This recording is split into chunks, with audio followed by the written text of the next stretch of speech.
Tony, we've had some great feedback from the presentation that you did on comparisons, the kingdom of heaven with the pandemic. And we spoke after that and thought we might just discuss a couple of things relative to that.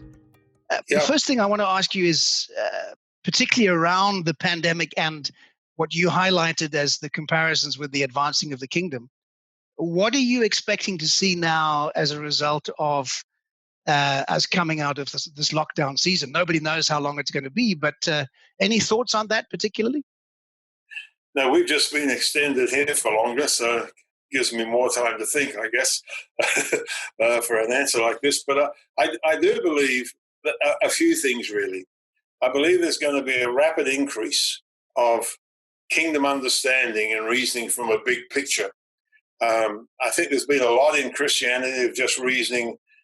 People have been reasoning from their own church life or church growth, seeing the kingdom from, how does this grow my church, rather than how does it really affect the world. And I remember a number of years ago, Peter Wagner, who's passed away now, but I was a meeting with leaders with him, and I had just a little time just to chat. And I said, what's the biggest surprise for you, Peter? And he also said it public, but he said, in my 50 years of ministry, my biggest surprise is how quickly the kingdom message is taking hold of the earth. And I believe this time, when a lot of people are rethinking a lot of things, it's just going to give that even greater momentum.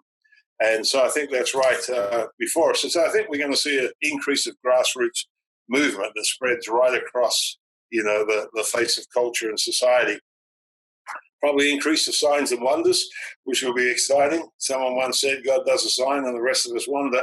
But I think we'll probably see increase of miracles and really multiplication of one-to-one life, people raising up others, leading others to the Lord, and getting away from a superstar mentality of Christianity to where it's a grassroots movement, which, of course, affects what we've talked about much and around our lives over the time, of really affecting all the spheres of influence on the earth, as many refer to as the 7 mountains, and some have increased that now up to 12 mountains or whatever, 12 spheres of influence. But I'm old enough to remember when that first came into vogue. I was around with Youth of the Mission at that time when Lauren Cunningham and others got that vision with that miraculous way God spoke that to them.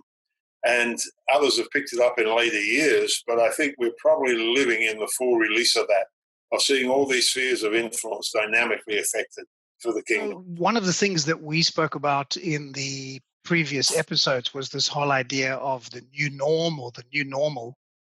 In Christian circles, we use different language. We talk about new wineskins. Do you think we are going to see some new wineskins going forward? Yeah, I think we will. I think the difference to other things, again, speaking from a man in his 70s, I was around when probably the last seismic shift happened on the earth. There's been a lot of moves of the Spirit in Christian circles, I'm talking here, a lot of times of blessing, a lot of outpourings of God. But it's about 50 or 60 years ago we had a seismic shift. It became known as the Jesus People Revolution or the charismatic movement, that really shifted the way church operated, the way we thought, the way we did things. It's hard for me sometimes to think back, although I come from a Salvation Army background, so we had brass bands. But back all that time ago, if we had what we had in Sunday morning worship, like guitars and free worship, it would have been seen as worldly and of the devil. You had an organ and a piano, and if you moved the organ, you'd have a church split. If you moved the organist, you'd have revolution kind of thing. And then something happened out of all that. And, when you think back to that time, the world was caught up in an incredible season. We're in a war that we thought would have no end, called Vietnam, or as that went. There were protests on the streets. A young generation was pouring out of universities, protesting against lack of trust in government and lack of trust in religion. There was a liberal agenda to bring free love to the world. There was a real sense of just an incredible shift that was going on globally. And it's probably 50, 60 years ago that which happened then, because God seized the moment and did something fresh on the earth. And it's at 60 years on, 50 to 60 years on, that we're in very similar situations, also locked down with the pandemic now, but that everything's looking for a major change. I think one of the differences in Christian circles is back in those days, it was the beginning of Christian ministry for me. We had no spiritual fathers. Others who went before us were just saying, God doesn't do it this way, and we were written off as rebels kind of thing. But this time, I think there's a generation of young people alive on the earth to do something fresh for God, radically, and a generation of fathers and brothers and that to cheer them on and to release them into that destiny. So I think there will be new wineskins. I think that one of the big differences will be a lesson that we've learned over the years is we don't move on from, but we build upon. And I love what Jesus said of how you draw from treasures, both old and new. And so I think the new wineskin is not going to necessarily be just the way something looks, because a lot of what we have now will still be worship services, small groups, discipling. But there will be a lot more equipping and fathering, building on what was old and moving into that which is new. And I think it's going to cause a huge battle for the church and for nations, because we've become polarized between, here in America where I live, between right wing and left wing, totally polarized in all kinds of ways, from race and everything else in the nation. But I believe what the kingdom of God moves through the middle of a lot of that and brings a lot of that together. And we're going to have to, if we, obviously I lean much more towards a free market capitalist society than a socialist society. But I believe we're going to come out with a wineskin that's much more a compassionate capitalism, in a sense, if you know what I mean, something that really does take care of the poor, that gives everyone opportunity to rise and that kind of thing. So I think church and business, all kinds of ways, are going to rise into a whole new way of looking at things that way. Yeah, there's no doubt, Tony, even in the areas that I work in with businesses, they're talking about much more of a stakeholder approach rather than just serving the shareholder. So that certainly sounds right. That's another way to put it. Yeah. I think that's the thing we're looking for in every way of church and society. How does everyone become a part of it? And, someone once described the church that we've become the greatest indoor spectator sport in the world. And how do we move from being the spectator to being the participator church? Yeah. So one of the scriptures that is often quoted at a time like this is Romans 8:28. And of course, it was written at a very different time and in a very different context. But it does say, we know that all things work together for good to them that love God and to them who are the called according to his purpose. Do you think that scripture has any relevance right now in this season that we're living through, Tony? Yeah, I think it does. I know there's a lot of discussion on where does this pandemic come from? Has it come from a lab in China or from, wet animal houses, or has it come some other way? I think whatever that has all been, and I come from a fairly simple philosophy and theology, if you like, that God in this day doesn't cause these things to come upon us, but he seizes the moments and works them together for our good. And I believe he's doing that in a powerful way on the earth at the moment. Earlier in that same chapter in Romans 8, in verse 18, it says this, "For I reckon that the suffering of this present time are not worthy to be compared with the glory which shall be revealed to us." And then he goes on to talk about God working everything together for good. And I think if we end up focusing in a time like this on the pressures of the moment, the difficulties, where it came from, what caused it, who's to blame, did governments move fast enough, all this kind of thing, why it might be valid to discuss some of these things later in the post-mortem. I think today, as Christians, we've got to ask the question more, what is God doing with it to change us, to lead us into all that he wants us to be and to affect the world, and at the same time, for him to bring even nations into line with his purposes and will. And so I believe very much he's working it together for our good. The next verse after 18, 19 in that chapter said, "For with earnest expectation the whole of creation is waiting for something, and that's for the manifestation of the sons of God."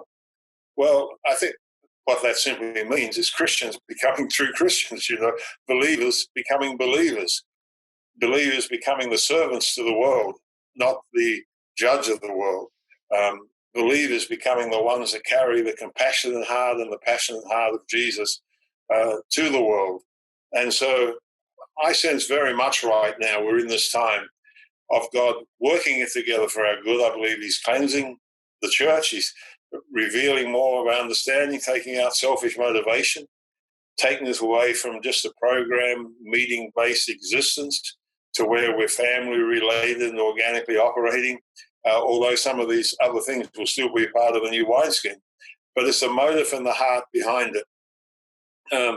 I guess if we look at those beautiful attitudes, or the Beatitudes as we call them, when Jesus said, "Blessed are the pure in heart, for they shall see God," he dealt right in the heart of it. If we want to see God in the midst of anything, it comes to motive. It comes to the very motive. It will come to why. And I think he's working that together in our good. Why do I preach? Why do you do what you do? Why do we have church meetings? Is it to further our fame and our agenda and a pop culture? Or is it really release the servant heart of Jesus to a world that's desperately crying out for reality? And I think he's working a lot of that together for good. I don't think we can ever be the same again, or the world will ever be the same again. Some will try to revert back to the old ways, like always. But I think there's something new rising now, that God's working all this together for our good. Tony, particularly for those who are part of the connected cluster, those that you have relationship with that would regard you as a spiritual father, what would your message be to them, whether they're in church leadership or in business or working in other parts of the society? Based on what you've said today, if there was one thing you wanted to communicate to us at this time, what would that be? I think that one thing would be not to let go of hope, because we cannot move in faith without hope, because hope is the fullness of things hoped for. Jesus said these three things shall remain: faith, hope, and love. And how do we keep a great hope? It's hope that anchors the soul, it anchors our emotions, it's all of that. But my one thing to say, that in this time of being set aside, to really seek the face of Father and really seek counsel from one another and seek fellowship and life out of the family that we are, but to really ask the question, who really am I? And what am I doing here? Like that person, that illustration we used, or someone used of a Jewish rabbi crossing over a boundary geographically somewhere into a no-go zone one time, and a guard pulled a gun on him and said, what are you doing here? And he said, what do you mean? And the discussion went on. And he said, well, what are you doing here? Don't you know this is a no place to go? Why are you here? And the old man said to him eventually, how much do they pay you? And he said, I asked the questions, not you. And then the old rabbi asked him again and said, but I'll pay you twice as much if you'll come and live with me and ask me those two questions every day. For heaven's sake, who are you and what are you doing here? And I think that's the question I'd encourage every single person to ask. For heaven's sake and for earth's sake, who are we? Why are we here? And for such a day as this, like you've heard me say many times over the years, and other people said prior to me, the greatest tragedy would be that if any of us went to our grave with our music still in us. So seek God and sing our song. That would be my desire. Tony, thanks so much. Always a privilege to be able to talk to you, even though it's across the miles. And thank you for just giving that really wonderful fatherly and wise perspective at this time. We appreciate it so much. Thanks, Andy. I appreciate you taking the time, and we look forward to more contact. Thanks, my friend.